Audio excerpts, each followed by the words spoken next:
Technology speeds everything up, and internal expectations also keep rising.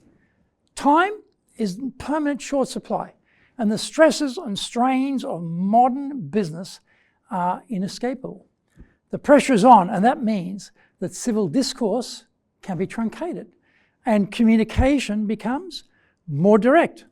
All of this can increase the frequency of conflict in the workplace. Milestones, timelines, targets, revenues, KPIs are all screaming for blood.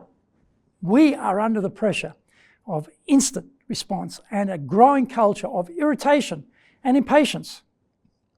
Leaders have responsibility for dealing with staff conflicts, and there is no sweeping these under the carpet or ignoring them.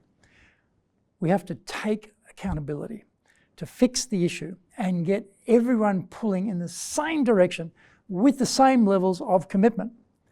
Energy spent fighting each other internally means that energy isn't being directed toward defeating the opposition.